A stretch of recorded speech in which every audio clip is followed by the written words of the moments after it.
Hello everyone and welcome back to our my education once again and आज के student में discuss करने वाले हैं RIMS Ranchi OT technician course के बारे में। दैट कि यहाँ पर ओटी टेक्नीशियन कोर्स के लिए जो ना आप एडमिशन कैसे ले सकते हो। उसके अलावा जितने भी क्वेरीज है जो कि कमेंट सेक्शन में आए थे लास्ट के वीडियोज़ में, मैंने रेडियोलॉजी कोर्स के बारे में बताया था पिछली वीडियोज़ में। ठीक है, थोड़ा सा क्लैरिटी उसमें नहीं मिल पाया था। दैट कि एडमिशन कैसे मिलता है सारी चीज़ें हम लोग इस वीडियो में देखेंगे। एंड उसके अलावा यहाँ पर ओटी टेक्नीशियन के बारे में बात करने वाले हैं। ओटी टेक्नीशियन को हम लोग अनदर नेम से क्या जानते हैं, that is operation theatre assistant. ठीक है, बेसिकली ये ऑपरेशन थिएटर में जितने भी डॉक्टर के साथ असिस्टेंट होते हैं ना, असिस्टेंट स्टाफ, उसको बोलते हैं ओटी टेक्नीशियन। एंड यस, यहाँ पर काफ़ी अच्छा स्कोप आपके लिए हो सकता है अगर आप इसके लिए बने हो।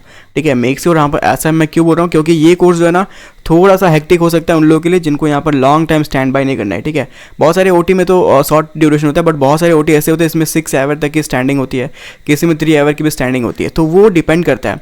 बट आप यहाँ पर सैलरी देखोगे तो सैलरी भी अच्छी खासी है, तो उसको सारी चीज़ें देखते हुए देखते हैं यहाँ पर सबसे पहले देखो इसमें एडमिशन कैसे ले पाओगे रिम्स रांची में। तो उसकी फॉर्म फिलिंग की लास्ट डेट 15 जुलाई है। ठीक है, 15 जुलाई लास्ट है और 2 अगस्त को आपका एग्जाम है। तो इसी एग्जामिनेशन के थ्रू जो ना रिम्स रांची में आप एडमिशन ले सकते हो। ओटी टेक्नीशियन हो, रेडियोलॉजी हो, लैब टेक्नीशियन हो, कोई सा भी कोर्स में ले सकते हो। ठीक है, तो ये वाला फॉर्म आपने आई थिंक अप्लाई कर दिया होगा एंड उसी के थ्रू पे आप यहाँ पर ले सकते हो। सबसे पहले देखते हैं ओटी टेक्नीशियन का काम क्या है। तो ओटी टेक्नीशियन जो रिम्स में मिलता है ना वो डिप्लोमा वाला है। ठीक है, diploma in operation theatre. Bachelor के लिए आपको जो ना एम्स जाना पड़ेगा, फिर प्राइवेट से आप कर सकते हैं जिसको हम लोग बोलते हैं BOTT। ठीक है, BOTT। और BOTT के पास फ़ायदा क्या होता है, दैट कि बैचलर डिग्री है। बैचलर मतलब कि ग्रेजुएशन लेवल का, और ग्रेजुएट आप कहलाते हो, मतलब कि आप जो ना ओटी टेक्नीशियन में आप ग्रेजुएटेड हो। और इधर से आपका फ़ायदा रहेगा दैट कि आप डायरेक्ट गवर्नमेंट वैकेंसी के लिए अप्लाई कर पाओगे। But diploma in operation theatre में फिर से वही चीज़ें, आपको 2 साल का एक्सपीरियंस, कहीं 4 साल का एक्सपीरियंस, कहीं 6 साल का एक्सपीरियंस, कहीं 8 साल का एक्सपीरियंस दिखाना होता है। एम्स में अभी जो ना जो जितने भी वैकेंसी आ रही है उसमें कभी कभी 6 साल, कभी कभी 5 साल का एक्सपीरियंस मांग रहा है डिप्लोमा इन ओटी टेक्नीशियन के, और किसी किसी में 2 साल का एक्सपीरियंस मांग रहा है। तो ये वेरी करता है, अलग अलग जो भी इंस्टीट्यूट जो है ना गवर्नमेंट जॉब निकालती है तो उस पर वेरी करता है दैट कि उसको कितना एक्सपीरियंस वाले ओटी टेक्नीशियन की नीड है।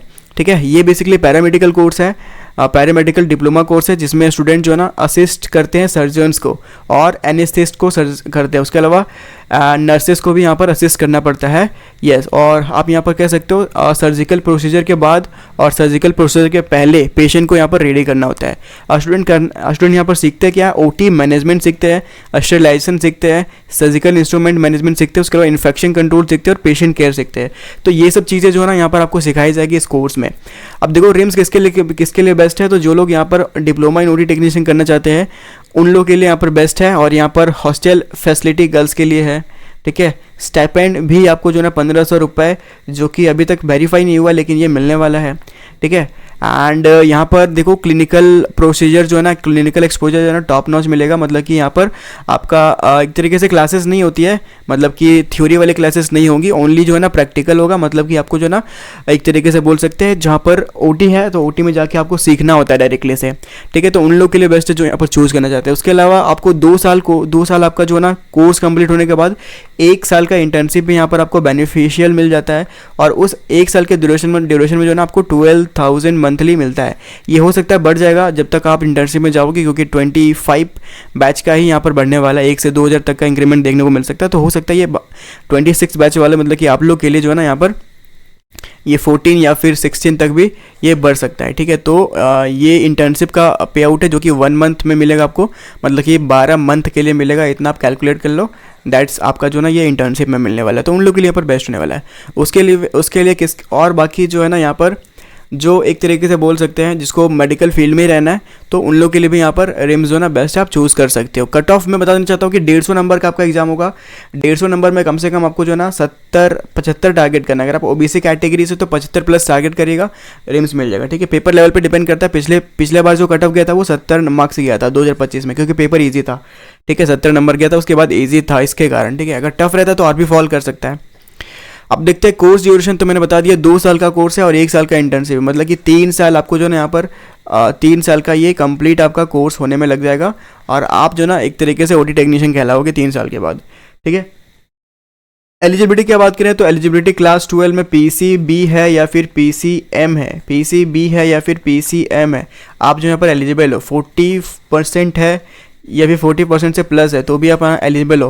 हाँ, तो मैंने क्या बोला था दैट कि गवर्नमेंट कॉलेज के लिए ओनली झारखंड के रेसिडेंट मतलब कि झारखंड के बच्चे ही एलिजिबल है, जिनके यहाँ पर फैमिली ट्री यहाँ पर है वही लोग एलिजिबल है। अब सैलरी देखते हो प्राइवेट हॉस्पिटल में अगर आप जॉब करते हो तो 15 से 25,000 इनसाइड झारखंड। एंड अगर आप मेट्रो सिटी मूव करोगे तो आपका जो है ना 6 लाख पर एनएम जो है ना यहाँ पर 6 लाख पर एनएम जो है ना यहाँ पर आपको मिल सकता है। 6 लाख पर एनएम मतलब कि 12 मंथ में 6 लाख आपको जो है ना मिल सकता है अगर आप मेट्रो सिटी में जाते हो, लाइक नोएडा हो गया, दिल्ली हो गया, उधर अगर आप उधर मूव करके उधर काम करते हो या फिर उधर आप जो है ना प्लेसमेंट लेते हो तो ठीक है। ये आपकी टिपिकल सैलरी होगी। गवर्नमेंट जॉब में इसकी सैलरी जो है ना अराउंड 70 से स्टार्ट होता है। और स्टेट अगर आप सेंट्रल पे करते हो तो अगर आप स्टेट में करोगे मतलब झारखंड स्टेट गवर्नमेंट के अंदर करोगे, स्टेट गवर्नमेंट के अंदर करोगे तो 35 से स्टार्ट होता है, कभी कभी 55 से भी स्टार्ट होता है। तो ये रेशियो रहने वाला है स्टेट गवर्नमेंट के अंदर, और सेंट्रल गवर्नमेंट के अंदर 70 प्लस आपका यहाँ पर रहने वाला है सैलरी। तो कुछ इस तरीके से रहने वाला है। जिनको भी यहाँ पर कोर्स अगर पसंद है देन वो लोग ज्वाइन करना। तो अगली वीडियो में हम लोग मिलते हैं। Thank you for watching.